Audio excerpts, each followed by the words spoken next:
This series of 5 classes is sponsored in loving memory of Yeshaya ben Yisrael and Sarah bas Leib. May this learning elevate their souls and help them as much as possible. May the sponsors, their family, and future generations be blessed in every way possible. Amen. I added that possible.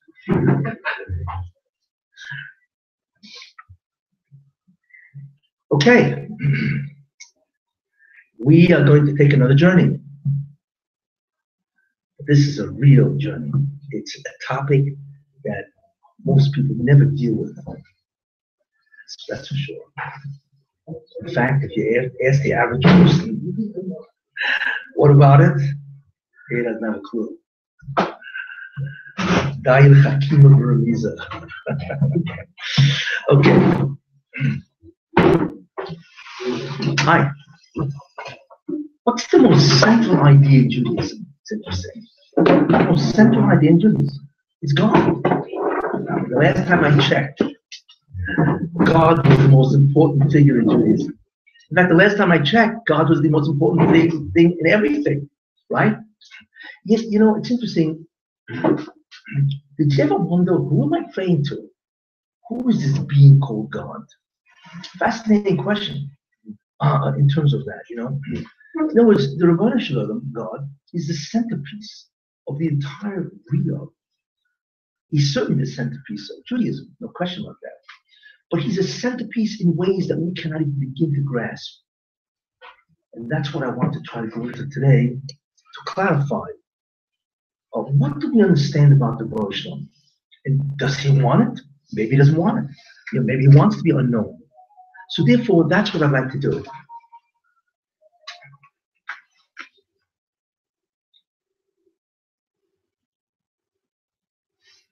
What is interesting is that most of us have an image of God that we had when we were 5 years old. If you think about that. If you ask yourself, what do I think God is? Who is he? Right? You're going to come up with something, right? You know, you're going to come up with a huge giant, right? Huge giant that can knock you out. So if you're a chassid, he's probably wearing a striped. If you're a Svaldi, maybe he's wearing a turban, or whatever they wear today, right? And so on, you know. That's what most people think. Most people have an idea about God that they've never grown beyond childhood. It's not their fault, because nobody talks about God, which is interesting. I think he's the most avoided topic in Judaism, even though he's the most central. And it's obvious why, because it's very hard. It's very hard to have a handle on the Rebbeinu Shalom. So what I'd like to do is somehow get everybody to grow up. I want to get you into a mature understanding of the nature of the divine, the nature of the Rebbeinu Shalom himself. To what extent we can understand. Obviously, God is infinite, but I want to try to acquaint you with your master, with your Lord. You know, you can see. It'll be very important because it really elevates your avodah in many ways. Because then you know who you're addressing, who you're serving.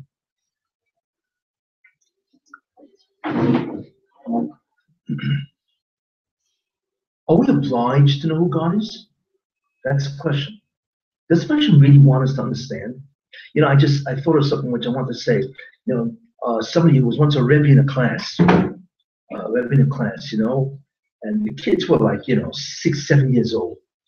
So he asked the class, who knows where God is? So he asked the class. So everybody was saying, well, he's in heaven, you know, he's there, he's all around, whatever, you know. And one guy said, you know where God is? He's in the bathroom. So the Rebbe looked at the guy and said, excuse me, he's where? He's in the bathroom. So he said, well, why do you think that way? Well, he said, I'll tell you why. Well, my father goes into the bathroom. My mother says, Leib Yeshaya, come out already. Right? So he must be in the bathroom. Anyway, I thought that was interesting. I hope this guy didn't grow up still thinking he's in the bathroom. Anyway. But he is.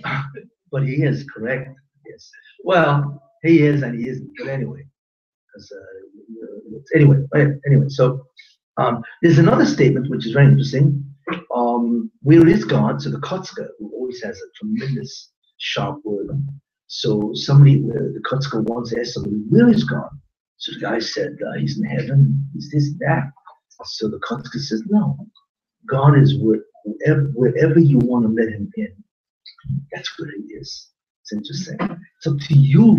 You determine where he is, not he. He's everywhere. You see, profound idea. But anyway, so the question: are we obliged to know who God is? And the answer is, of course, yes. Where do we know that?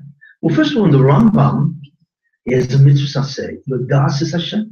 The Rambam is Moina. It counts as the first mitzvah of the Torah to know God. That's a mitzvah say. Okay? So clearly we see that there's a mitzvah say to know God. It doesn't say to believe in God, but to know him.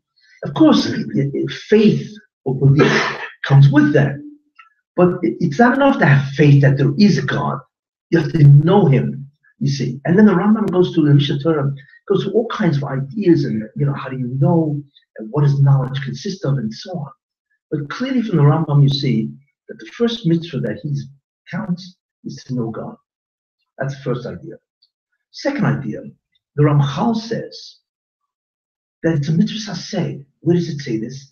Because it says in the Devarim in the beginning, and you will know this day, Hashem hu Elokim, God is the master, the Lord, the power. And you will turn this or satisfy your heart, which means to quiet the heart, because the heart is agitated, trying to know who God is, right? And the heavens above, the earth mitochas, and the earth below, in oid. So what does it say there? So the question is, I don't know, what's the problem here? How long does it take to know God? God says, you need to know this today. And not only that, but you have to know in a very profound way where the heart is satisfied by the knowledge, you see. So the question is, what do you mean the heart is satisfied? You tell the guy, hey, there's God, I know it, that's it, we'll go weiter, as they say. Means that you should turn it to your heart and quiet the heart, because the heart is agitated trying to figure out who God is. So the question then is, of course, why does it take so long? Why is it so difficult to know who God is? That's the question. So the Ramchal says from here is a mitzvah say, that's really where the Rambam gets the mitzvah, that you have to know this day that God is the Lord. You have to know that. It says open, Yodas is Hashem, to know God. So we see therefore that there's a mitzvah say to know who God is. Very important idea.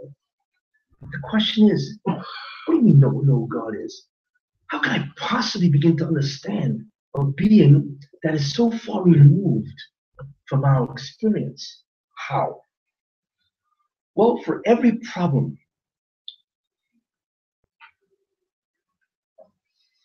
for every idea, the only way to really know anything is to look into the Torah. Now, if I ask people, who do you think God is? So you know what they can answer? Somebody's going to say, well, God is a shofet, he's a judge. That's true. But judgment or judging is a behavior. We still don't know who the guy is, you see. Maybe he's a melech, he's a king. True, he's a king. In his relationship that he has with his subjects, his kingship. He still doesn't tell me who God is. I don't know who the king is, you see. And there are other attributes that we can describe about Shalom. But in the end, they're all attributes. God is merciful, long-suffering, and so on. That just tells me his character. But who is he? What's he? And so on. So the question is, how do we find it? We need to find a pasuk that talks about God himself, not what he does, but rather what he is. Where do we find that in the Torah?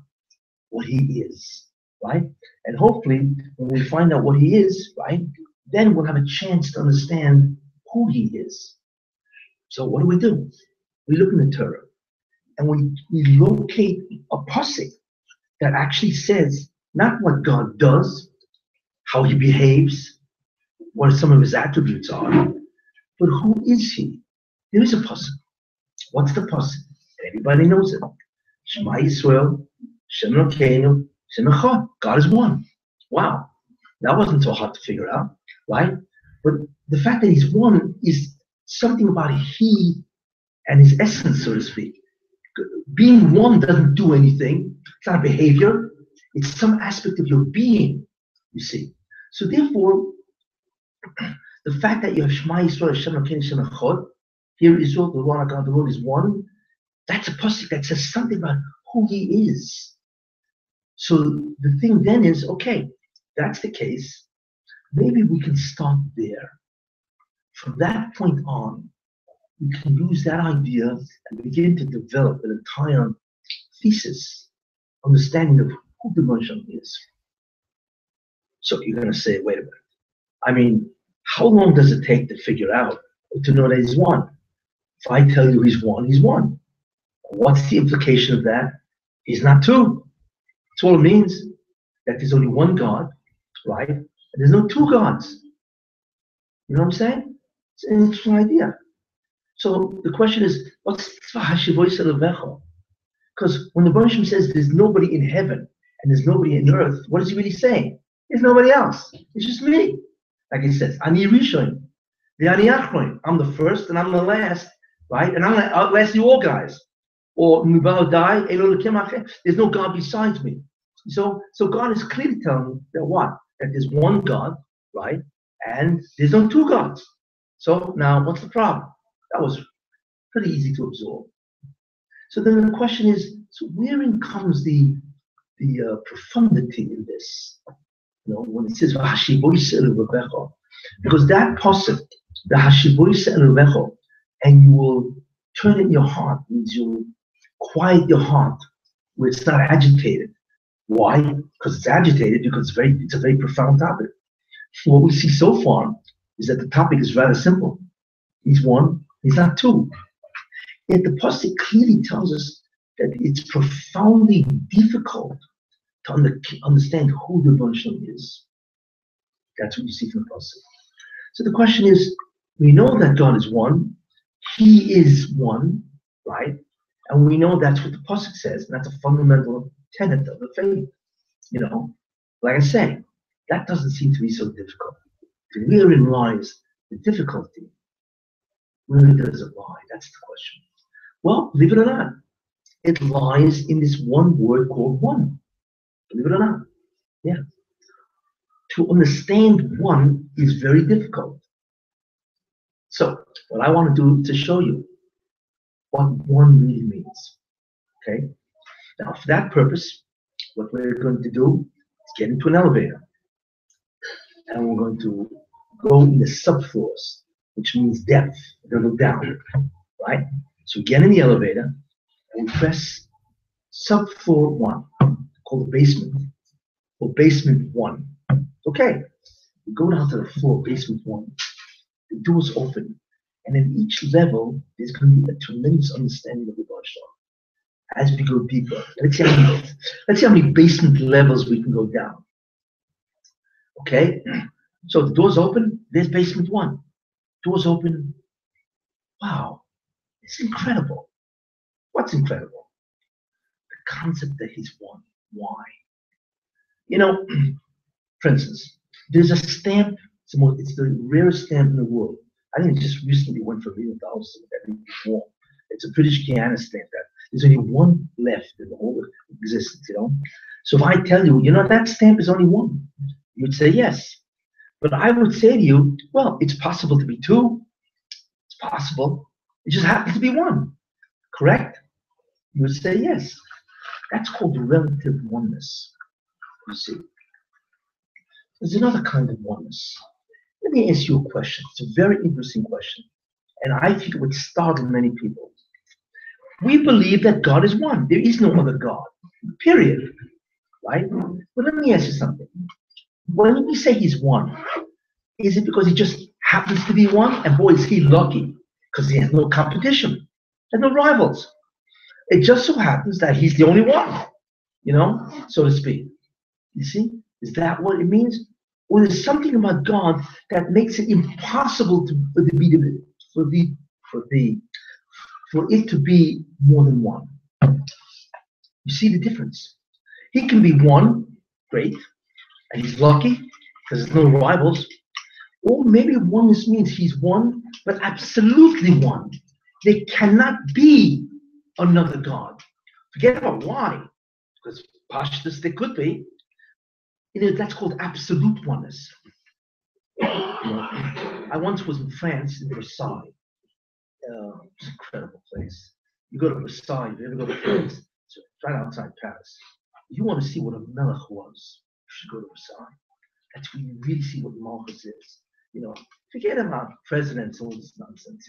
It's this country, that country. When you see Versailles, King Louis XIV, you understand what a melech is. Therefore, why do I want to do that? Because then you understand who the Rebbeinu Shalom is.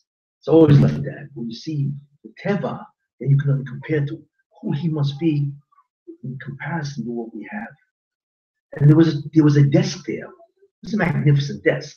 It was curved in every which way it could be, right? The carpenter, the cabinet maker who made that desk, took him 35 years to make that one desk. I hope he got other business besides that. Now, when you look at that, it's one of a kind. I know he's going to do another 35 years to make a desk, right? Obviously, Louis commissioned it. It was a magnificent desk. And so the question is, it's one of a kind. But there could have been another desk. So therefore, the oneness of this desk is called relative oneness. Relatively speaking, it is the only one. But there could be another. Nothing about this desk excludes the possibility of there being a second. And that's the oneness that we all know, you see. Although I'm sure that there are people walking around today who say, I'm a one of a kind. There cannot be somebody like me. I am so unique. But anyway, those are interesting people. In any case, absolute oneness is oneness that cannot be replicated or duplicated. The laws of existence, whatever that is, precludes another God. And we will examine why. What do we mean the laws of existence? Yes, that the nature of God is such that it's not possible in our existence to be a second God, period. And we'll get into the reasons why. But that's the kind of oneness God is. When we say, "Hero is the Lord our God, the Lord is one," it means that he's one absolutely. There cannot be another God. You see? That's called Yochid. That's an astounding concept. It's a very profound idea. And it comes all from studying what? The concept of oneness. You see? So we've already reached a certain level of profundity, of depth, right? By understanding that there are two kinds of oneness. Great. So that's Echad. Well, what do? We go back into the elevator because we want to go down, right? Into the elevator, press basement 2, and we go down another floor. You see, doors open, and we are knocked over by the hasaga of what we see. The question is, what can be deeper than this? When we say God is one, what does that mean? Normally, if I say you're one, that's not really true. You are composed of 100 trillion cells, right? You're composed of bits and pieces. The human himself, the brain has 100 billion neurons. You know what 100 billion is? And the body has 100 trillion cells. It's not to be believed, Look, every galaxy is 100 billion stars in every galaxy. And they estimate that there's over 100 billion galaxies. It's island universes, you see. So when we say that this guy is one, what we really mean is one, but boy, does he have a lot of bits and pieces. And then when you look at the cell itself has billions of atoms in it, molecules, atoms. I mean, we are composed of what's called quintillion bits and pieces. You see, it's awesome. So even though we may be one as an integrated whole, But we're not one thing. We're composed of hundreds and hundreds of trillions of different, pieces. But when we say God is one, God is one. He's indivisible. It means there's no pieces. You can't cut him because it's indivisible. Now, we don't understand what that means because we've never encountered a being that's indivisible, you see. But God is indivisible. It means God doesn't consist of any pieces, if you want to look at it that way. It's like the Rambam says, we cannot conceive of that, but we can figure it out from the negative, that we are pieces and he's not. Although we don't know what not is, because we've never encountered that. But God is a single being that is no pieces. You cannot in any way divide him, period. Not because you don't have a scissor that can cut him. That's not the problem, although it is a problem, actually. But the real concept of it is he's not divisible at all. We don't understand what that means. See, you can say, wait a minute. I can do something that can divide God.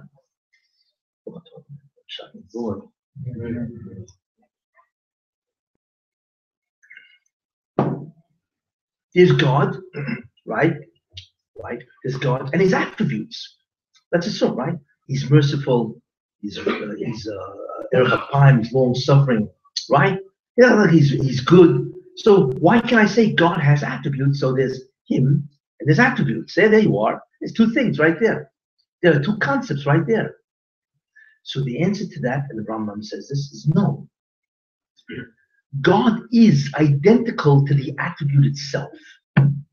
We have mercy. He is mercy. We don't know what that means. But it's not that God has attributes. God and his attributes are identical. And we don't understand what that means because we've never encountered that. But the oneness is so tight. Not only he can be cut, but he and his attributes are one. It's not that God has attributes. He is the attribute. That's what you can say. You say, wait a minute. I got something else. There's God and what he does, his behavior, right? He does things. So there's God and what he does, his conduct or his behavior. And you have to say the same thing. That God and his behavior is identical. There's no such thing, you see. Let me just give you one more idea. You're familiar with grammar? There's a subject, right? And then there's a predicate, which is a verb. And then there's the object of the predicate, the object of the verb. For instance, I throw the ball. Well, there's me. I threw as an action. And the ball is the object that I threw. Three different things, correct? So when we say that God remembers something, if we're now saying that he is single, that means God is identical to the act of remembering, which is identical to the knowledge itself. That's what it is. This is called pashtus, passion. God is a simple being, you see, that nothing is separate from him. He is the attribute, he is the action and the attribute. He's indivisible, you see, and he is identical to the behavior. We have no idea what that means. We have never encountered that at all. But this is a very important distinction. This is called internal oneness. So we said that God is the only, is what? God is one and there's no two.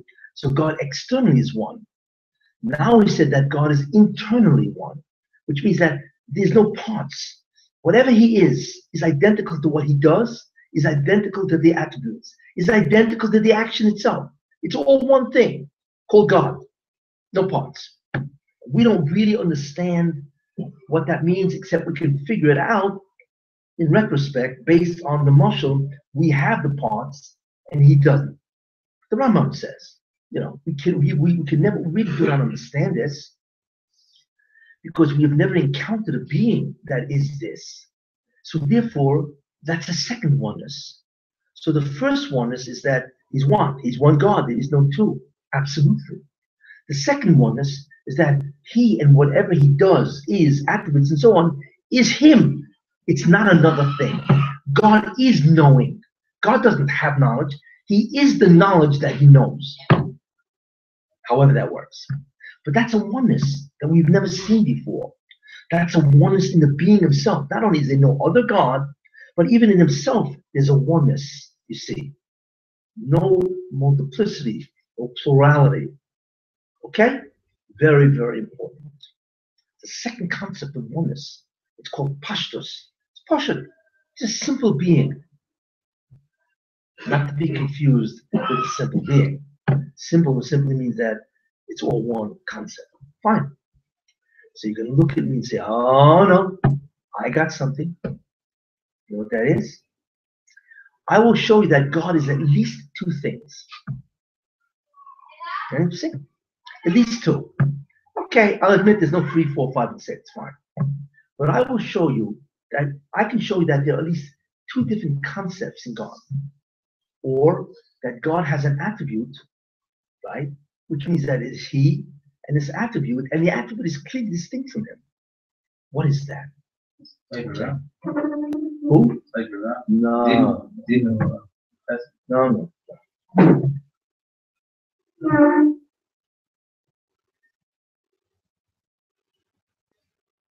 Let's take this glass. Okay? This glass has two things, essentially. One, it's a glass. Or I should say, it's a cup, which is composed of a material called glass. Right? It's a cup. Now, this cup has what's called essential attributes. Right? A cup, it's made of glass. Does a cup have to be made of glass? Of course not. So the chomer, the material, is non-essential. Or maybe it's transparent. It's also non-essential. I don't care if it's transparent or not. You know, this glass's shape is a perfect circle. Doesn't have to be. It could have been an oval. There are non-essential items in this glass. But then, what is this glass? Okay, what is the essence of the glass? And the answer is that the shape of the glass has to be such where it contains a receptacle, and therefore it allows liquid or anything for that matter to be in it. That's its essence. If I flatten out this glass, which means I melted it down to the flat piece of glass, guess what? It's still glass, but it's not a cup anymore, right? So therefore, this glass has an essence, correct? It has essential attributes and non-essential attributes. But this glass has something else. You know what it is? It exists. It has something in it that makes it be. We don't know what that is. It has the quality called existence, metzius. It has a metzius, it's an nimtza, which means that it has the property of being or existence. Now, we don't know what that is. I don't know what existence is. I never met it before, you know, and so on. But I know that there's such a thing because I exist, at least the last time I checked. You exist, at least the last time I checked. You're all out there, right? We all have essential, we have essences that have existence. There's two things. There's a glass, and that glass has existence. Hey, wait a minute. It's two things. There's God, and God has existence. I believe so. Yes, He has existence, right? So then there's Him and His existence. So I've just found a way that I can divide God. You see? This is really problematic. You're shaking your head, right? What? Rambam says that. Rambam has an answer for that. Wait, I'm going to give the answer. You tell me, okay? Now let me ask you a question. I want a show of hands.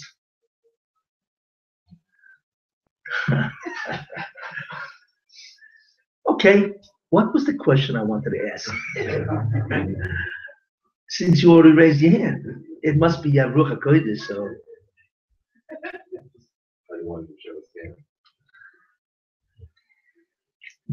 I'm going to ask you a question. And everybody's going to raise their hand. Yes or no? Does God have existence? Who believes He does? You're a bunch of person. Is that not a belief?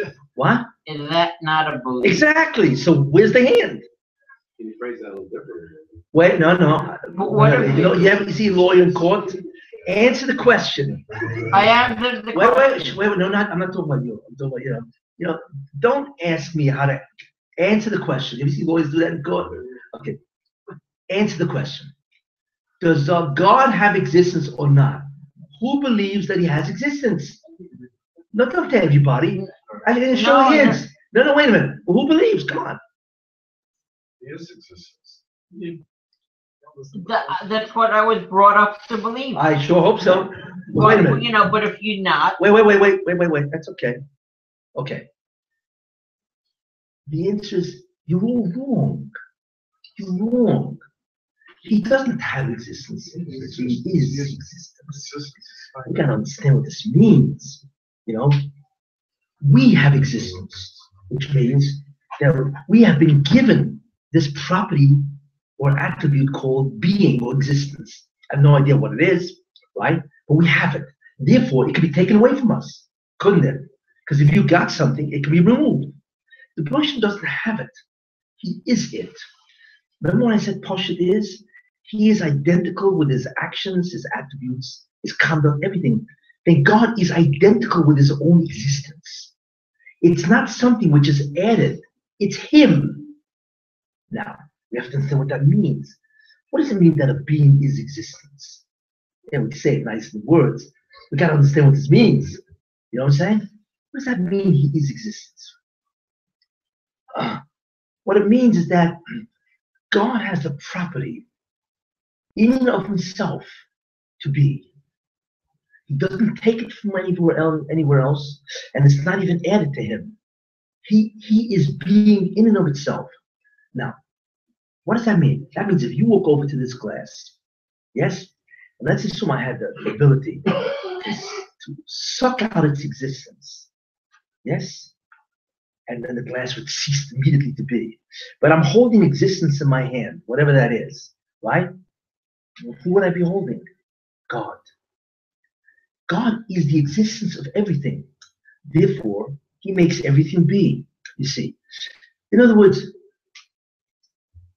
existence can be removed from anything because it's not part of you, although you have it, you see. Therefore, it can be removed and you would vanish immediately.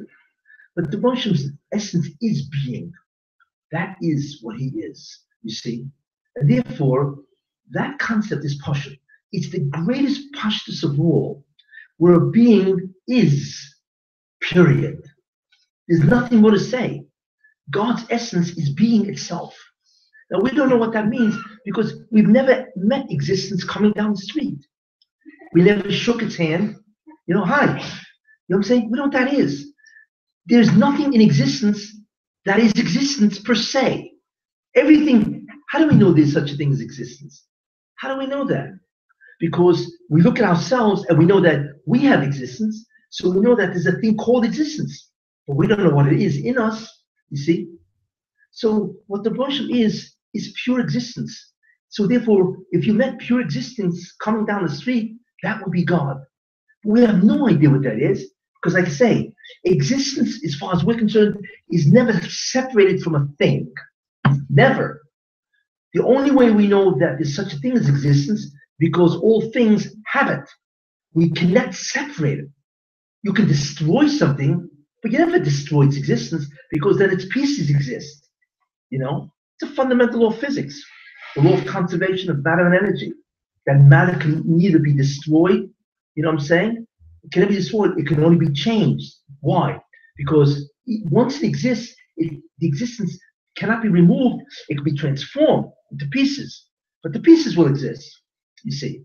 But I am talking about real existence, where the existence is removed and the thing annihilates immediately. It ceases to be. So therefore, God is existence per se. Very profound. He is Metzius. Doesn't have it. He is it. Very different idea. Now, if that's the case, that answers many, many questions. Okay? Why is it that God is omnipotent? Which means he can do anything. Why? Because if he's existence, he can give existence to anything he wants. It's not limited. Since he is existence, he can make anything exist. Follows by reasoning. That's how he does it. You see? He can make anything exist because he is it. That's why he's omnipotent. He can do anything because all he does is do anything, he just makes be. Why is God omniscient? He knows everything. Why? Because if there's something, because since everything needs him to exist in, If he didn't know something, it doesn't exist. That's why he doesn't know it. You see, it means he never gave it existence. Whatever he gave existence, right, he knows because it's part of him. He has to give the thing existence, which means that it has to exist really in him, although we do not know how. So therefore, God is omnipotent. He's omniscient. Why is God omnipresent? Which means he is all over.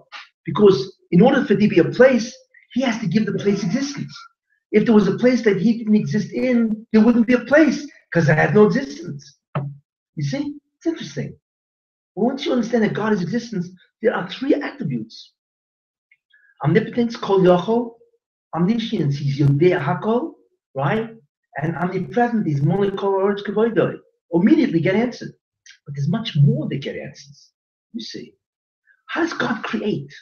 We know creation means something out of nothing. Why? How do we pull that off? The answer is because if I'm existence, I can make something out of nothing, which means I give them my existence, and there it is. So therefore, God created everything out of himself, so to speak. You see, it's sort of like a cloud that takes a certain shape. That shape exists in the cloud. If you took away the cloud, then the shape would cease. But the shape is different than the cloud, although the shape exists in the cloud. In a similar way, we exist in God. You don't realize that. Every aspect of everything in this Bria is God, period. Why? Because if God wasn't there, it wouldn't exist. Because what would give it its existence? God. So he has to be in everything. You see? Therefore, he can create. But it's more than just create, you see. So besides being all-powerful, all-knowing, all-present, right? God can create, you see. There's something else besides that.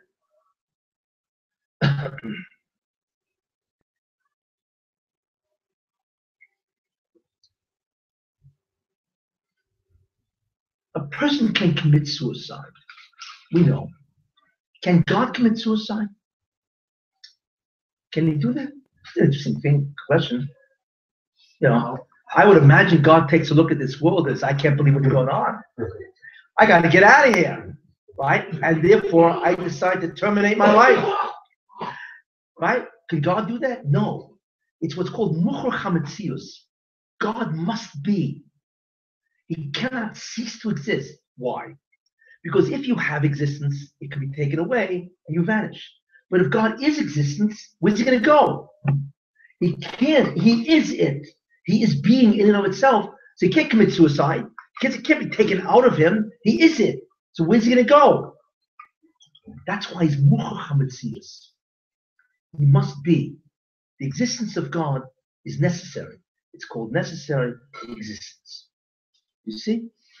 Very important idea. That's a fifth faculty. Another faculty. Is God perfect? Yes. The Ramchal says a very interesting thing. He tries to describe God. But in the end, he says an interesting thing. Rak zen noida boy. This is the only thing we know about God. What is that? That he's perfect. Shalom. It's a shalom amiti, a true perfection. What does that mean? That means whatever God has is the absolute end of everything. There's nothing missing, you see. The question is, why is God perfect? And Ramchal doesn't say, he just says, the only thing we know about God is a perfect being. But why? Because if God is existence, then he has everything that existence made. So he's perfect. You see? Because existence determines everything, right? And if he is existence, therefore he has everything that existence can make, which means he's perfect. You see? That's why his guys are shown. So it's interesting that the Ramchal says that he is perfect, but that alludes to what he is.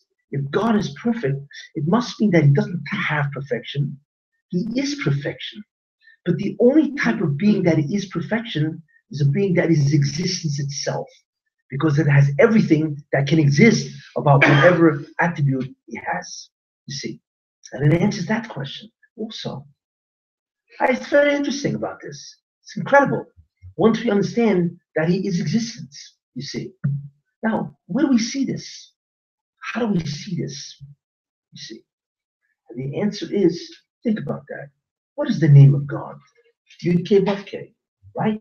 The four-letter name of God is the way we talk about God. We don't read it now, but that's how we write it. Yud K Vav K. Yud K Vav K is a noun, right? From what verb does it come out of?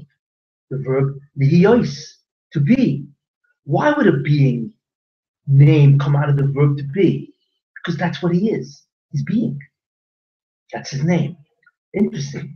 The reason why his name is Yud K Vav K, which comes from the verb lihiyos, to be, is because he is being, right? And therefore, you want to know, my name is being. And therefore we understand a beautiful thing. When Moshe Rabbeinu said to him, what did I call you? You know? So the Moshe said, future tense. Okay, but really, I am that I am. Without the futures, I will be what I'll be. The drushes, I will be with Kaiser and all the goals. But essentially he's saying, I am. In other words, you want to know who I am? There's a sentence called I am. I'm the amming of the I am. I'm the am. Am is, in English, we have a verb to be. You know, I am walking. Why? Because the reason why do I say I am walking? Just say I'm walking. Of course you exist, so what are you talking about? You know? So Hebrew drops it. Ani holech, I go. I am walking. In English would be I am walking. In Hebrew it's ani holech, I'm walking. Why? Because Hebrew assumes that in order to walk you need to exist. English is not sure of that. So they have to recertify that and say, well, I am walking. You see, that's sure. You know, I will do something. Will is being. You know, he has his being. They're all different verbs of the verb to be. You see, but so the Rosh says, I am. What do you mean? I am. I know you are. What's your name? You understand? The am of the I is me. I am the am. In fact, all day long I'm amming. That's what he does. He ams all day long. Sounds funny, but that's what he does. Because existence is him, you see. And that's why he comes from the verb to be. Very important idea. This is incredible. This is what we realized from the second floor, basement, that the Metzius of the Marsham is Metzius. And that explains his attributes. Because any being that is existence itself can do all of this, you see. It's omnipotent, omniscient, omnipresent. He can create. It's perfect, you see. And his name is being. That's what we call him, you see. In any case, there's a profound level. Therefore, God is not only absolutely one, he's internally one. That he's even one with his existence, because that's what he is. So we now realize that there are two echods we know. The concept of absolute unity, right? And the second unity is simplicity or singularity. He is a being that is singular in every which way you can understand. Tremendously profound way of understanding the Rasha. Well, 2 floors. Does the elevator stop? Nah, you know that. You get back in the elevator. There's a 3rd floor. Well, get in the elevator, press the button to basement 3. Go down, doors open. We are astonished that we see at the 3rd floor. And you thought the 2nd floor was incredible. The 3rd floor is going to blow you all away. What is the 3rd floor? Moshe Rabbeinu walks over to Bonsham. You know, the Bonsham says, you have been shown that you may know, right? That one, Hashem Elokim, God is the Lord, Einod Levadoi. Now, notice it doesn't say Einod Kamoyu. There's nobody like God. It doesn't say that. It says Einod Levadoi, that besides God, there is nothing else. Which is astounding. What do you mean there's nothing else? Moshe Rabbeinu says to him, and that's what he means by Arenios Kodefon. I don't understand something. You're the only thing that exists. We don't exist, really. So then, how am I talking to you? How can a non-existent being talk to an existent being? Doesn't make any sense. You see. That's Hareini nos kvodecho. Show me your glory, your majesty. How is it possible that if you're the only one that exists and there's nothing else? Eino milvadoi mamish, as Reb Chaim Voloshin says, Nefesh HaChaim, that there is nobody else, literally, not figuratively. So Moshe Rabbeinu says to him, how's that possible? That's what he asks. In any case, how do we understand this? We need a mashal. How do I understand? We don't exist. I'm giving a shiur. You're sitting there listening to it, I hope. Right? So how do we understand that? That we don't exist. So I give this mashal. Imagine there's a guy sleeping on the couch. Right? He's on the couch. And he's sleeping. And he's dreaming. Right? And in the dream, there are two guys sitting at a table. And they're drinking coffee. This is a dream. And one guy says to the other guy, that's great coffee. Remember, this is a dream, So the guy says, yeah, it is great coffee. Then the guy says, I want to tell you something. You think that you and I exist? We don't exist at all. So the other guy in the dream says, what, are you crazy? You're drinking coffee. You just said this coffee is great. Then you, which means you're obviously drinking the coffee, and the coffee's there. So the guy says, no, you don't understand what I mean. Of course, you and I exist relative to ourselves in the dream. But you see that guy sleeping on the couch? You see, assuming the dream could do that. You see that guy on the couch, He is. We ain't. You see? And not only that, if he woke up, we vanish. You see? So not only do we not exist like him, he is. We ain't. We are a figment of his imagination. Yeah, we have something that you can call a delusional idea. We all suffer delusion. We think we exist. You see, this is an incredible delusion of which there is no cure. We are delusional. He's the only thing that is. Why? Because to exist, you must be being itself. God is existence, so he is. We are not existence. We have to be given it, but who are we being given? God. So in the end, we don't even exist, even if he gave us existence. And we cannot penetrate the mystery of our non-existence, which is a contradiction in terms, you see. But therefore, that's what I mean. That's the guy in the dream. Now you may say to me, well, it's incredible. You may tell me, if I don't exist and nothing exists, so why can't I go and sit on a railroad track, right? And the train will go, the train doesn't exist, and neither do I. So what's the problem? Because nobody exists. And what the answer is? Because that non-existent train is going to kill your non-existent body. You see, so the rule is that one non-existent thing can wipe out another non-existent thing, even though they both non-exist. Try to think about that. But anyway, you see, but that's really our relationship with him. We think we are, like we take some kind of pride, you know who I am, It's a joke. We don't exist in real terms. The only one that is him. And everybody that is must take their existence from him, of which he can immediately remove and you vanish, totally annihilate. And that's what Moshe Rabbeinu really wanted to say.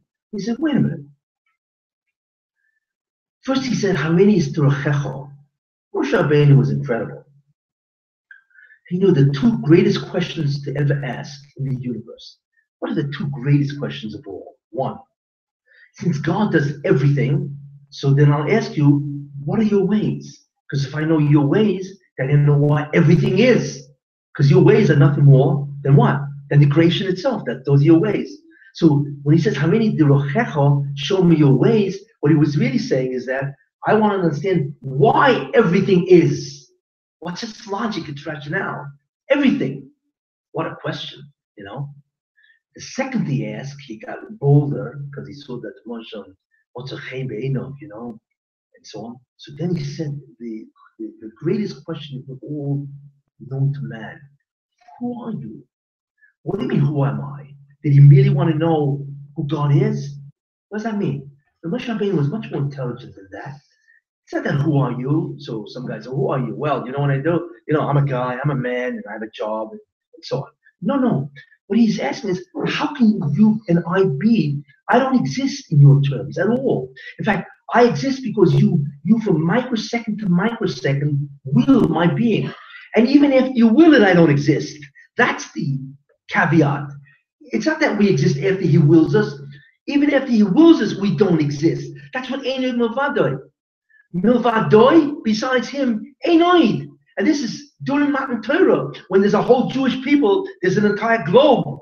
You know what I'm saying? So what's the version saying?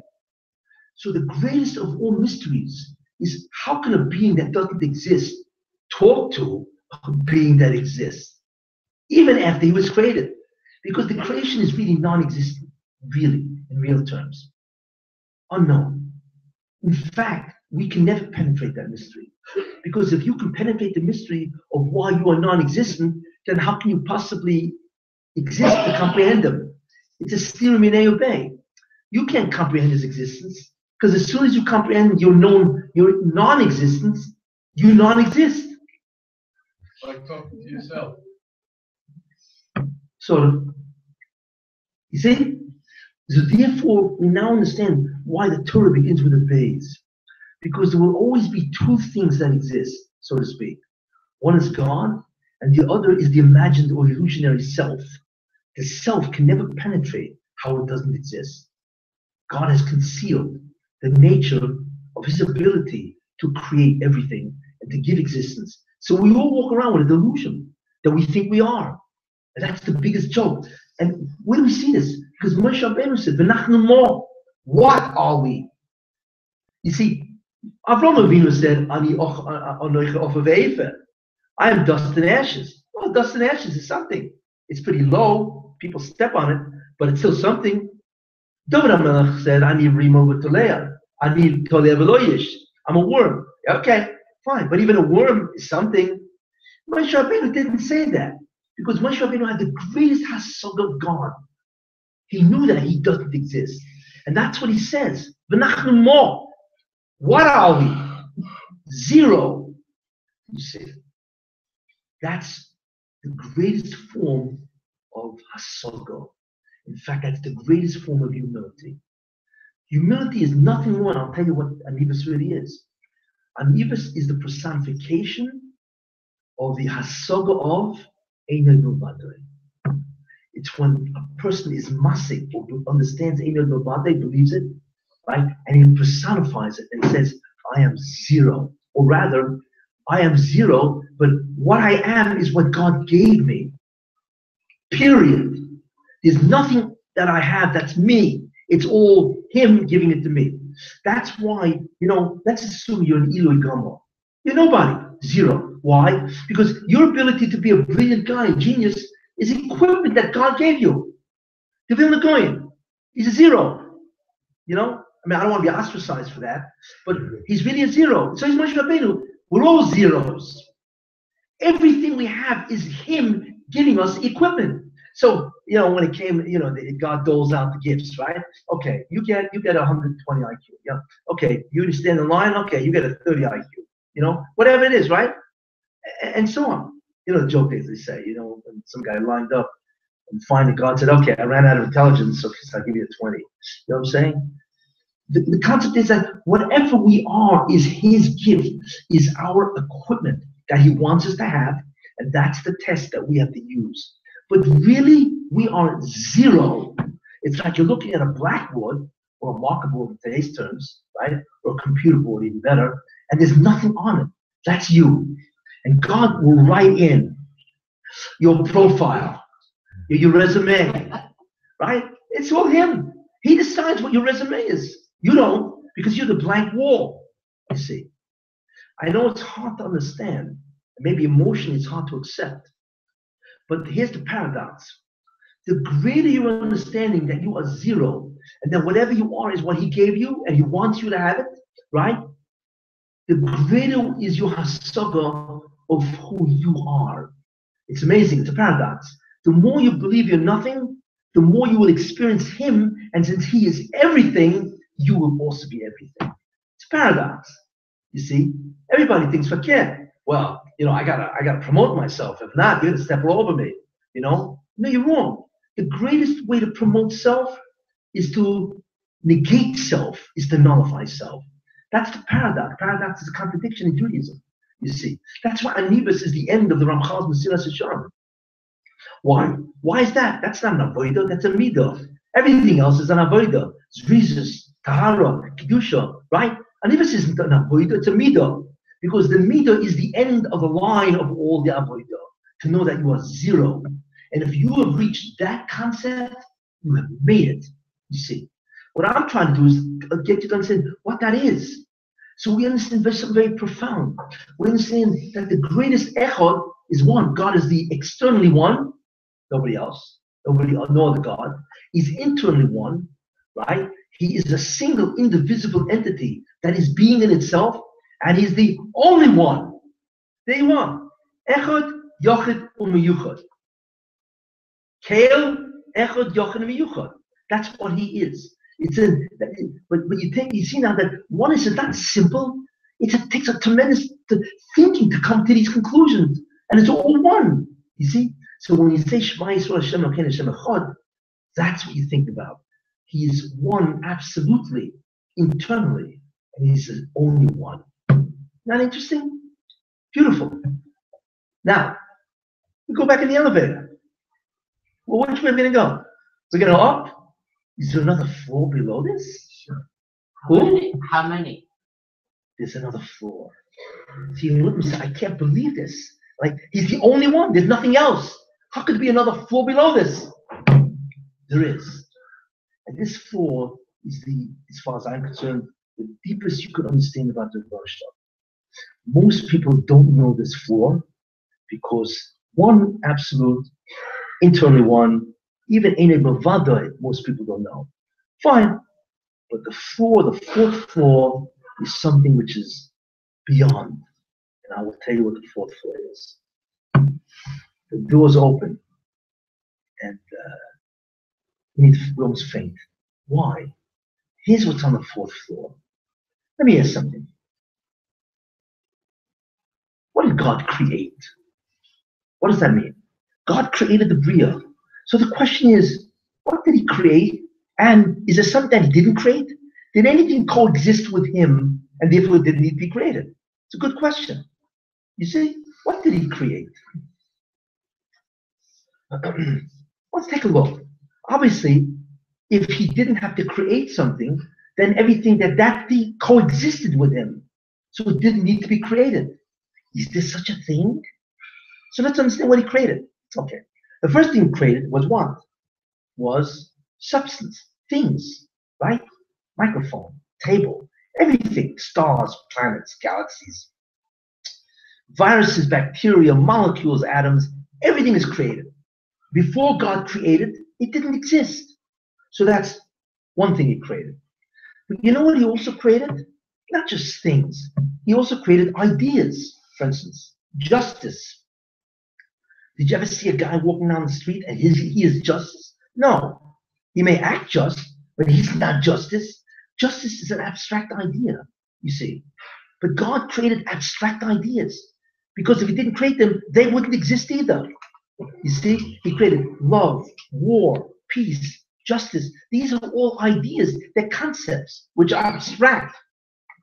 They don't exist in real terms. You can behave in a certain manner, but justice itself, mercy, compassion, they don't exist in themselves.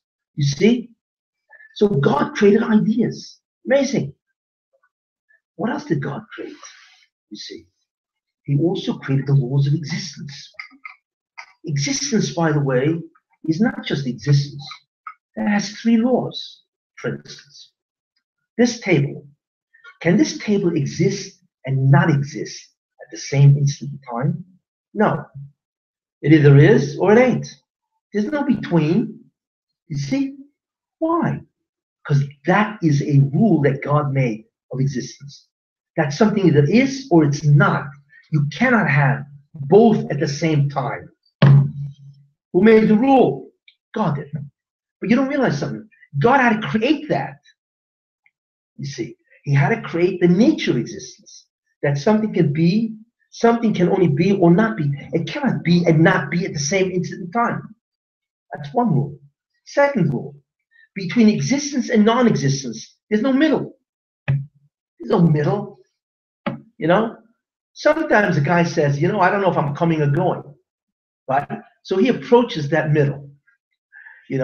But But really, there is no middle. You either exist or you don't. There's no middle. Well, I'll tell you, I'm existing today. I feel like I'm half existing.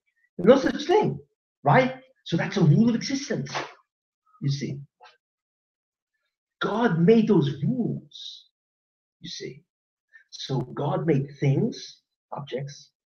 He made ideas. Without that, you couldn't think because you have no idea to think with, right? If he didn't create an idea, you can't even think because the idea doesn't exist to think about. You see, got that? One more idea. Nothing coexists with God. Nothing. Well, wait a minute. Isn't there a concept called existence? God is existence. Isn't that a concept? Yes. Do you know that the concept of existence and its subsequent phenomenon is a nivro, is created? What does that mean? You have to understand this. It's not that God doesn't have existence. Of course he doesn't have it really, because it's a created entity. But then we know God is in our terms. What's the alternative to existence? We don't know. You see, that's why nobody can comprehend God. Nobody. Why? The first reason why you can't comprehend God, no malach can know who he is. That's why it says, Baruch Hashem blessed he whatever he is. We have no idea why. So the first reason we think is because he's infinite. Wrong. The second reason why we think is because he is existence. I don't know what that is. A malach has existence. A malach doesn't know what existence is. Even a malach doesn't. The greatest malachim have no concept of what being is in and of itself. They don't know. But there's something even worse. God doesn't have existence at all. He has some type of alternative. We don't know what that is because the word, listen to this, I'll answer this. The concept God is a nivra. You really want to go down. The concept that God is itself is a created entity. But if I can't even say God is, what can I say? Nothing. And that's why David HaMelech says, Loi demir tehilo. You want to praise God? Shh. That's it. Nothing. To him, silence is praise. Why? Because there's nothing you can say about him. Because any word that you will say about him is a created word that you can use to think about him. But it's not him at all. But then what is he? Unknown. We can't conceive because we don't know what the alternative to existence is. That's the most basic phenomenon of all. But he is. But he isn't. But he is. You see? That's the ultimate mystery of who God is. So therefore, how do we understand this? Because God, whatever he is, whoever he is, we have no idea. And there is nothing in the universe that could possibly understand that. Because whatever word you will use, he created that you can use the word to describe him. You see, here's what he did. He created a bubble. And in that bubble, he created the whole creation. With all the words, ideas, everything. And then he looks into the bubble, so to speak, and he says, I'm going to pick 13 different words that I will always act towards you, the Yud Gimel Midas. But those Yud Gimel Midas are Nevroim. God isn't Racham. He acts Rachman. But he is not a Rachman. It's not part of his nature, because the idea of Rachman is a Nivro. It's a created idea. The Ramchal says this in Das Tunis. Believe this? That means all the Yud Gimel Midas are Nivroim. It's a costume. God says, how else are you going to know me? So I have to look in this bubble. I have to choose certain words, attributes that I will always dress as. And you will know me that, you see? And that's how he appears to you. But never think that that's him. Although when he adapts Rachmanis, it is perfect Rachmanis. Much greater than you could ever be a Rachman. So I'm not concerned that he's not Rachman in and of itself, as long as he acts Rachman, you see? But the fourth level is that God is unknowable because any word doesn't apply to him. And the Novi said that. In Yeshaya, it says, V'al mit damyuni. Who are you going to compare me like? V'yeshve, and I will be compared. What's that mean? It doesn't mean who you're going to compare it like, can you compare me to Reuben or Shimon? No, it doesn't mean that. You cannot even compare me to anybody that exists. I'm not even that. There is nothing you can compare. Why? Because everything word or thought that you have about him is a created thought that he will adapt as a costume. And therefore you can relate to him through that costume. Got it? That's the bottom. It's an incredible thing. But if you want to know the power of God, we look at this universe. It's astounding, this universe. This universe, it's an unbelievably complex place. It has everything. It's incredible. And it's all called a bubble, the Bria. All of it is a bubble. You see? Wait a minute. God, how did he do this?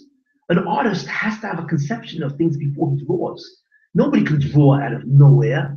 You draw things that you grew up with. I mean, you can't make up a fantasy. And even if you do, it's a fantasy that's nothing more than pieces of what you know already. That's all.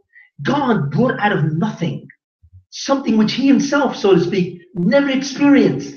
How did he do that? It's astounding. Do you realize what he did? He created, there's 100 million species.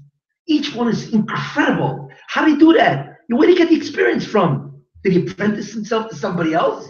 No. He can create without any prior experience. That's awesome. And he didn't just create one thing. He created 100 million species. He created octillions and octillions of things without any previous experience. And nothing coexists with him. And if you think that's great, that's nothing. We don't know the totality of God, what God created, We only know he created this Bria. And by the way, the totality of all creation, God documented it. You know what it's called? The Torah. The Istak of Yorais of the Obama means that the totality of creation is in this document, and that's what Torah is. But Torah doesn't say everything God did. God could have created, listen to this, an infinite amount of bubbles. Each bubble is a creation in and of itself, and each bubble in no way duplicates anything in any of the other bubbles. You know what that is? It's beyond, it's like, you can't even master that, Not only we can't even master this bubble with its unbelievable variety of things, but he could have created an infinite variety of other bubbles, each one having a total Bria, none of which duplicates any other bubble. Wow. What a creative ability. You see? And I'll tell you something, maybe he did. We don't know. Because the Torah doesn't reveal the total acts of God. It just reveals this Bria. That's why it's Istak B'Yoraisa Ubora Almo, this world. But the Torah doesn't say everything God did. Nothing says everything God did. There could have been another Bria with another Moshe Rabbeinu and so forth, and God is running it with a whole different series of principles. And there could have been another one, and another one, and another one, infinite. You see? In other words, never think that this Bria is the total acts of God, and God isn't doing anything else. He could have many other shows going on at the same time. You see? We only know this show, and we don't even understand this show. You see? Now, what's the essential costume or attribute that God decided to wear or to reveal himself as in this Bria? What is it? Remember, God shows concepts. He said, okay, I got a costume. I'm going to wear a costume. But the costume is going to be ideas that I created so you can recognize me through those ideas. If not, I'm outside the bubble. You can't recognize me at all. So there's one idea that I will pick, and that's me. What's the idea? Who? Me. No. Actually, you're right. You don't even know why you're right. It sounds strange. But let me tell you the idea. Then I'll backtrack to what you just said. The idea is existence. That's what it is. He said, I will appear to you as existence. That's me. Therefore, the Ein Sof is existence itself. You see. Now, is that God really? No. But it's his created representative, so to speak. And as far as we're concerned, that's all we can ever connect to. And even that we can't connect to, right? Because the Ein Sof, being that has existence, cannot be more than one. And that's why I go back to absolute oneness. There can be many things that have existence, but there can only be one thing that is existence. You can't have two existences, you see? That's why Ein Mavadoi. So if the existence can only be one, right, then we have that, you see? So we can attach ourselves to the Ein Sof in a way where the Ein Sof has to what's called mitzamtzim itself. It has to create a reality that can be a yesh, an other. I don't get too complicated, right? But the idea that God created in which he will costume himself is mitzius. That's him. Period. You cannot even begin to think what's beyond that. Now, I'll go back to what you said. Why did he choose existence to be him? And then everything follows. He gives everything existence. And it's omnipotent, omniscient, Ein Sof, Ein Mavadoi. Everything just flows from the concept of existence. Why did he choose existence? Because of the word that precedes that, hatova, goodness. For some reason, existence is the greatest benefit that you can imagine as far as we're concerned. So hatova is the first idea, and that gives rise to existence. Why is hatova? Why? We don't know. Because we don't really know what else exists outside of this bubble. But he chose hatova, goodness. The greatest, and I will tell you what the greatest goodness of all, and he's right, is to be, right? The worst thing that you can do is not to be. There's nothing worse than that. The greatest goodness is being. And therefore, olam haba, you experience existence itself to the greatest degree possible. You see, in fact, I'll tell you what you experience in olam haba, and there's a remez. What you experience in Olam Haba is something which we understand, but we can never experience now. You know what that is? You see this cup? I told you one of the rules of existence, it either is or it's not. There's no middle. Existence has no degrees. You either are or you ain't. There's no degrees. Well, I exist more today. You know? But tomorrow, I don't exist as much tomorrow. No. You do, you just feel lousy tomorrow, that's all. But you still exist, right? Olam Haba is a place that you have degrees of existence, you see. We don't know what that is. And that's Olam Haba. You can gain degrees of being where the rule of existence is violated. You see, it's not that there either is or you're not. You actually can exist in degrees. You can exist more. What is that? I don't know what that is. You see, that's Olam Haba. And that's infinite gradations of being. Okay? Where do you see this? Because Chazal and Ram is that. They say, Ayin lo ruah so. The eye has never beheld. It says that everything that the Nevi'im spoke will happen in Moshe Mashiach. But Ayin lo ruah so. The eye has never beheld what is stored up for the righteous, which is Olam Haba. Wait a minute. What do you mean the eye has never beheld? It should have said, and the mind cannot comprehend. Moyach le'mevin. What do you mean Ayin lo ruah so? It sounds that I can understand, but I've never seen it, right? That's the deal. What does that mean? Because I can understand degrees of existence. I've never seen it, so I can't really understand it in a certain sense, but I can hear the words. But I cannot, just like I cannot understand what does it mean that God is absolutely one, but I can hear it, you see. I can hear that there are degrees of existence. I've never seen anything like that. Everything I've seen is either the thing exists or it doesn't exist. I've never seen anything that has degrees of existence. You see? So I can sort of understand it, but I've never seen it. I know it was so. I've never experienced it, but I can understand it at a certain level of understanding. Because the experience in Olam Haba is not what we know. It's a changing, it's a fundamental paradigm shift of Olam Hazeh. Olam Haba is not Olam Hazeh glorified, or like the Shmuel used to like to say, you know? Olam Haba is nothing but a place that has no restrictions on all these surah. You know, everything forbidden in this world is permitted there. What a party! That's the hasog of Olam Haba. Olam Haba to us, what does that do with Olam Hazeh? You see, but then what is Olam Haba really? It's God. You're dovek to God. But wait a minute, right? Dvekus. But what does it mean you're attached to God? Wait a minute. Who is God? that you're attached to existence per se, is it not? So if you're attached to existence per se, what is your experience? Existence in degrees. You see how it flows naturally. If God is existence, and you're connected to that existence, then what you're really experiencing isn't something outside of yourself, it's something inside yourself. That's the Schechina. It's in you, it's your existence. That's what you will experience in Mahabod. But the experience itself is beyond measure in terms of the Hana, because the greatest thing you can ever experience is to be. Do you ever wake up one morning, and probably it's very rare, and you jump out of your bed and you say, wow, another day! When was the last time you did that, right? Usually it takes at least a half hour to drag yourself out of bed, right? Oh, another day, wow. How am I going to meet this day? That's usually what it is. Why? Because the closest thing, and so far away, is the concept of well-being.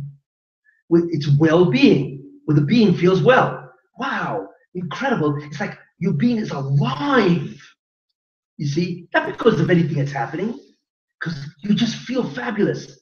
It's like everything in the body is what's called perfect flow. Flow.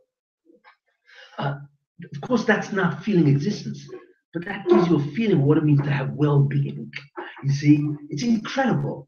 Unfortunately, it's very rare, and even when it happens, it's gone within 10 minutes, you know, right? As soon as your wife calls you and says, Yankel, they gotta get a minion. Right? That's it. But in Olam Haba, since God is being existence, therefore our Vekas is an experience of Him, which is really an experience of us coming out of Him, isn't it? That's existence. And therefore, we don't know what that is. That's why it's Ayin Lo Yirah so. Only in Olam Haba will we know what existence really is to that extent. But the real existence, we never know. And that's in the bubble. Outside the bubble, you know, I love religions that say, well, is God a male or is he a female? Do you ever notice the argument in Catholicism? They have that, you know, the whole debate: is he male or female? That's very interesting. You know, what's that? You know, can God do this? There's a whole bunch of different things that religion makes up. Are they crazy? What when masculinity and femininity is a nivra? He's neither. God doesn't have a gender. The concept of gender is a nivra. Then what is he? Unknown. The only thing we can know about him, like the Ramchal says, Rakzin Noida boy. Wait a minute, but the only being that could be perfect is a being that is existence. That's the Rebbe that the Ramchal says. You see? And existence is what we tap into in the Olam Haba. And the benefit or the feeling you get from being more and more is not understandable. It's the greatest, and the beauty of it is it's infinite. Every microsecond or nanosecond in Olam Haba, you're feeling more and more and more and more being. Now that doesn't mean that there's not other things. There are other pleasures and so on. But the real pleasure is dveikus. We know that. Dveikus means to attach to God. What does that mean? So what are we going to have when we attach to Him? We're going to attach what He represents, being. And being is the greatest of all pleasures. Someday we'll know what that is. You see? So we get back in the elevator. Is there another floor? And the answer is no. That is the bottom.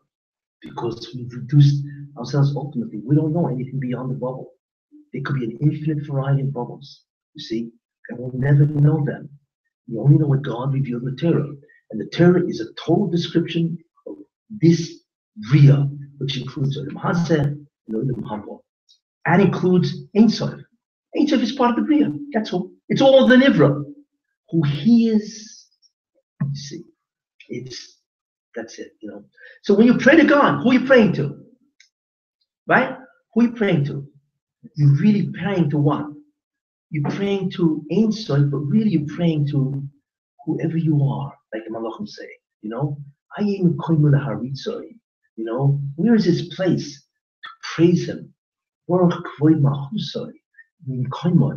know, wherever he is, that's who the Malachim refer to. They know that God is beyond, it's incomprehensible. So they pray to, you know who you are, and you know where you are.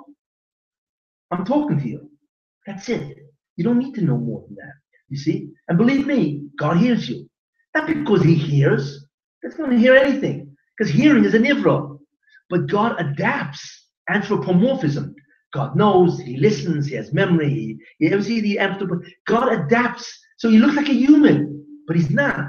He just adapts the characteristic traits of a human being, you see. Or else how could you possibly connect to him? So when the Rosh says, means that there's nothing you can compare to me to. Nothing, you see, that you can possibly, why? Because any idea that you conjure up is not me. It's a created idea that I put into the bubble that you could think about, you see. And in the end, that's really what it is. The Rosh is a being that is so far removed from reality. But the incredible thing is that God is so close to us.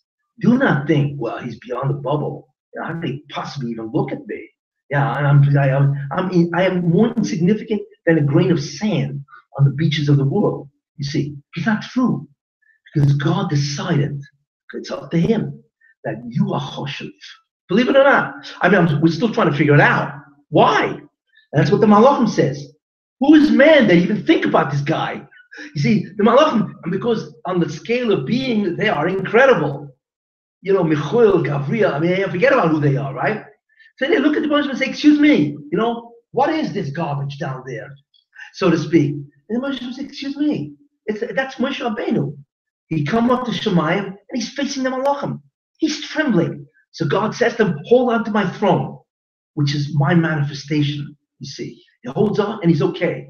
So then they throw at him, excuse me, who are you? You're nobody. We should get the Torah, not you. You see. So Moshe Rabbeinu said, mistaken. And he answered them, you're right. The Torah at the level of Malachim is all Shemus.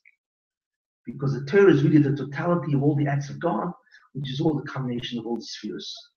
Period. Without getting into that. So Moshe Rabbeinu says, I want to tell you something. You're right. You know, I'm zero. You know what I'm saying? But the interesting thing about it is God said that he's not coming down unless we in the earth do mitzvahs, which means to engage in the physical universe. So too bad. What makes this important is that God tied his revelation to our maisim, not your maisim, our maisim. So if you want to get an idea who God is, you better show respect to me. You see what I'm saying? That's really what he's saying. You're right, we're nobodies. Nobody's anything. But the Rosham decided to choose us. Am nivchor. What does that mean? That we need to bring him back. And without that, you're not getting him either. You see? So, we're the Yachsim, not you. So it's true that right now you greater than us. But when he finally comes down because of our act of tikkun, we will be infinitely greater than you. You see? And therefore, we get the Torah because the only way to do the tikkun is what? Is lo signoif. You know? Kabbalah Savicha. You have fathers and mothers? No. But God tied his Schechina. And the Schechina is nothing more. The Schechina is a nivra. That's a revelation of God in a specific spot. That's what the Schechina is really, you see? But it's the Ein Sof that goes down and down and down into a spot, like the Kaisel, you see? That's what the Schechina is. But it's not Atzmusah. That's the difference between Kutchebrichu and Shchinte. You ever wonder, what are two gods here? No. Kutchebrichu is God beyond. Shchinte is God in the bubble manifesting himself to us. But it's the same God. It's just that Boshma had to pick a representation that we connect to, you see. You know what it's like? It's like you're walking to the throne room. God, I knew this. You're walking to the throne room, right? And you want to see the king. You walk over to the king, and the king stands up. But you see, this is ridiculous. There's a crown floating on some invisible head, and the king has this low garment, and there's no feet, there's no hands. So you look at the king and say, where are you? So the king says to you, this Kaviyochel, you don't understand. This is the only way you can know me. You can never see me. I'm always invisible. But you can see my crown, my garments. You have to relate to that. You see? That's the Bosham. There's no way you could see him. Then how do you see him? You have to relate to Schechina. So the Schechina starts off as an Ein Sof. And it symptoms, it degrades, it conceals, it contracts, until all of a sudden there's a presence that you feel. That's why when you go to the Koisel, there's a presence that you feel. What is that presence? Do you know that we still have the Beis Hamikdash? Are you aware of that? You ask anybody, where's the Beis Hamikdash? He said, what are you talking about? It's destroyed. Wrong. Why? Because God insists on residing with us. That's the deal. But the question is, does God reside? The question is, where does he reside? So what he did, guess what? He moved from the Kodesh Kedoshim and he moved to the Koisel. That's the Beis Hamikdash. That's his presence. You see, except we don't recognize it because it's not a Beis Hamikdash. But that's the mistake. The Beis Hamikdash is nothing more than his residence. If he decided to move out, he moved out of the Kodesh Kedoshim, he moved up to the wall. Then the wall is the Beis Hamikdash. Except it's the Beis Hamikdash, right? But it's Golos. Because Moshe doesn't want to be at the wall. He doesn't want to be outside the Kodesh HaKadoshim. But that is Feintiger, today's Beis Hamikdash. That's what it is. God never left us. And we still have the Beis Hamikdash. Except it has a different variant form. It used to be the Kodesh HaKadoshim. Now it's the Koisel. So if you want to have a handle on God, etwas, as they say, somewhat, just go to the Koisel, look at it, and think about the shiuer, who the incredible being, the majesty of the Bosham is. And then say, please Bosham, let me feel you, whatever you give us, right? And you feel the presence. You have to feel the presence at the Koisel, you see. And that's really what the Koisel is. It is today's Beis Hamikdash, except it's the Schechina in Golos, Schechina B'Yerusa. Someday, the Schechina will move back to the Kodesh HaKadoshim, to its right place. But I want to tell you something. Don't make the mistake. The Schechina is not outside. It's inside. The Shechanti b'Seichom, I dwell in them. What does that mean? I will tell you. Because before the Chet Ego, there are two things that happen. God enters the Bria, one, and then you experience him somewhere. In the beginning, before the Chet, he entered through you, the Neshama, and you experienced it through your Neshama. You didn't need to go anywhere. He's not outside. But because of the Chet Egel, he split it. He says, I'm still going to enter you because the Neshama is my gateway. However, you will not experience me anymore inside because of the Golos. You now have to go to a place to experience me. You see? So it's V'shachanti b'sacham, still, that's the gateway. But, right? V'shachanti b'sacham, also b'mikdash, that's where you can experience me because of the Chet Egel. But someday, you will need a Beis Hamikdash because the Shechina will bring you. That's why the Moshe Mashiach, everybody here, the whole client's world, can shut his eyes, close his eyes, and you Nevi'im, no effort. Everybody can be a Navi. But wait a minute, a Navi didn't have to experience him outside. It was all internal, you see. So the Beis Hamikdash will still be there for all the other people, the Goyim and all that. But for the Jew, no longer do you need a Beis Hamikdash. You just go into your room, shut your eyes, and there he is, fully disclosed. That's Yemosha Mashiach. See? So then we return back to what it was before the Chet Egel. When you experience him in you. And why? Because it makes sense. Because he is existence, he is you. So what do you have to go outside for? You think about it, it doesn't make sense. All you have to do is shut your eyes and feel your existence. But when God allows you to, you will then feel God, because that is your existence. He will finally take away the veil from the phenomenon called existence to the source of existence, the being of existence, which is the Rebbeinu Shem himself. That's what we have to look forward to. Okay? Hope it has some idea now of who is God. Now you have something. Thank you.